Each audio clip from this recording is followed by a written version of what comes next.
आगे आने वाले समय में देश में एक क्रांतिकारी पहल होगी जो import option, cost effective, pollution free और पूरी तरह स्वदेशी होगी।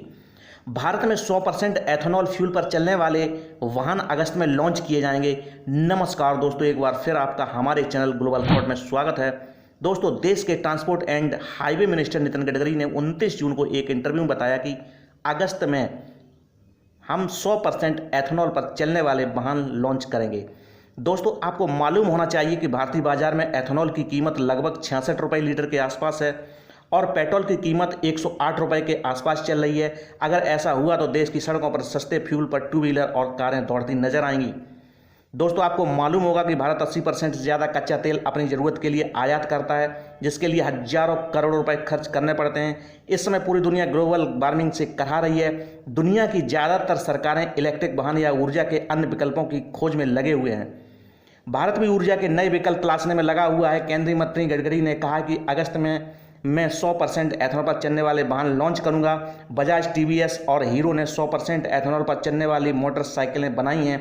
नितिन गडकरी ने बताया कि टोयोटा कंपनी की 60% पेट्रोल और 40% बिजली से चलने वाली कैमरी कार की तरह ही अब देश में ऐसे वाहन लॉन्च किए जाएंगे जो 60% एथेनॉल और 40% बिजली से चलेंगे। दोस्तों, आपको बताते हैं कि आखिर ये एथेनॉल क्या बला है। ये एक तरह का एल्कोहल है जो स्टार्च और शुगर के फर्मेंटेशन से बनाया जाता है। इसका प्रयोग हम पेट्रोल में मिलाकर गाड़ियों में इको फ्रेंडली फ्यूल की तरह इस्तेमाल करते हैं।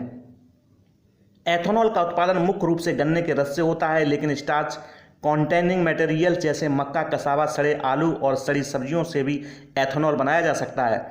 दोस्तों, आप सोच रहे होंगे कि आखिर एथेनॉल को पेट्रोल से मिलाने से क्या फ़ायदा होगा। सबसे बड़ा फ़ायदा इसके उपयोग होने से प्रदूषण को कम करने में मदद मिलेगी। इसके इस्तेमाल से गाड़ियां 35% कम कार्बन मोनोऑक्साइड का उत्सर्जन करती हैं। सल्फर डाइऑक्साइड और हाइड्रोकार्बन का उत्सर्जन भी एथेनॉल कम करता है। एथेनॉल में मौजूद 35% ऑक्सीजन के चलते ये फ्यूल नाइट्रोजन ऑक्साइड के उत्सर्जन को भी कम करता है। दूसरा बड़ा फायदा किसानों का होगा। एथेनॉल का इस्तेमाल बढ़ने से किसानों की आमदनी भी बढ़ेगी, क्योंकि एथेनॉल गन्ने, मक्का और कई दूसरी फसलों से बनाया जाता है। एथेनॉल से चीनी मिलों को कमाई का एक नया जरिया मिलेगा और कमाई बढ़ेगी। एक रिपोर्ट के मुताबिक किसानों को एथेनॉल से 21,000 करोड़ रुपए का फ़ायदा हुआ है। दोस्तों, एक आम आदमी को एथेनॉल से फ़ायदा ये होगा कि एथेनॉल मिलावट वाले पेट्रोल से चलने वाली गाड़ियाँ पेट्रोल के मुकाबले बहुत कम गर्म होती हैं।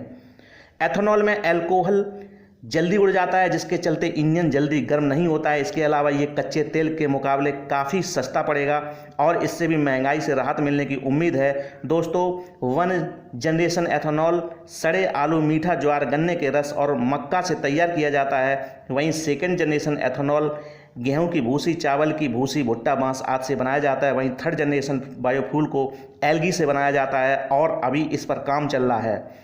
दोस्तों, भारत में 5% एथेनॉल से प्रयोग शुरू हुआ था, जो अब 20% तक पहुंच चुका है। भारत सरकार अप्रैल के महीने से नेशनल बायोफ्यूल पॉलिसी लागू कर E20 पर जाने के लिए प्रक्रिया शुरू हो चुकी है। इसके अलावा देश में अप्रैल से ब्लैक फ्यूल कंप्लाइंट गाड़ियां ही बेची जा रही हैं। इसके अलावा पुरानी गाड़ियां एथेनॉल कंप्लाइंट व्हीकल में चेंज की जा सकेंगी। हालांकि इसके लिए अभी इंफ्रास्ट्रक्चर तैयार नहीं है। दोस्तों, आपकी क्या राय है 100% एथेनॉल फ्यूल पर चलने वाले वाहन के बारे में? कमेंट बॉक्स में कमेंट करके ज़रूर बताएं। और मेरे द्वारा दी गई जानकारी आपको अच्छी लगती है तो मेरे चैनल को लाइक, शेयर और सब्सक्राइब करना ना भूलें। धन्यवाद।